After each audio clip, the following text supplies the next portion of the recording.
আসসালামু আলাইকুম সম্মানিত দর্শক শ্রোতা।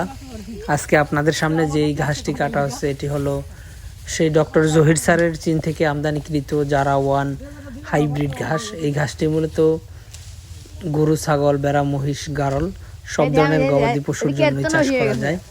তবে এটি মূলত শুকনা জমিতে ভালো হয়, তবে যাদের জমিতে 10 দিন, 15 দিন, 20 দিন পানি জমে ওই সব জমিতেও এই ঘাসটি সর্বোচ্চ ফলন দিয়ে থাকে।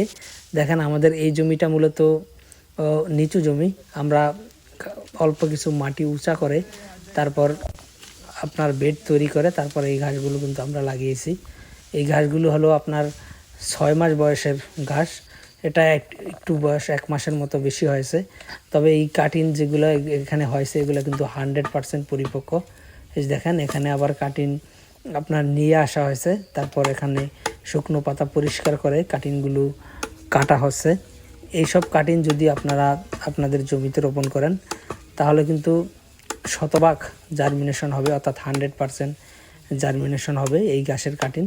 তো দর্শকবৃন্দ, আপনারা যারা এই ডক্টর জহির স্যারের চীন থেকে আমদানিকৃত জারা ওয়ান হাইব্রিড ঘাস চাষ করতে চান তারা এই ঘাসের 100% পরিপক্ক কাটিন আমাদের কাছ থেকে সংগ্রহ করতে পারেন। আমরা কুরিয়ার সার্ভিসের মাধ্যমে সারা বাংলাদেশে ক্যাশ ও কন্ডিশনে এই ঘাসের কাটিনগুলো ডেলিভারি দিয়ে থাকি। এছাড়াও ইন্দোনেশিয়ান স্মার্ট নেপিয়ার ঘাসের কাটিন রয়েছে। এছাড়াও রয়েছে আমেরিকান 5G গুয়াতিমালা ঘাসের কাটিন। পানিতে চাষ করা হয় অজানা এবং জার্মান এই দুইটা ঘাসের কাটিন এবং সবুজ পাকসন, লাল পাকসন সহ প্রায় সব জাতের ঘাসের কাটিন বর্তমানে আমাদের কাছে অ্যাভেলেবেল। আপনারা চাইলে যে কোনো ঘাসের কাটিন আমাদের কাছ থেকে সংগ্রহ করতে পারেন।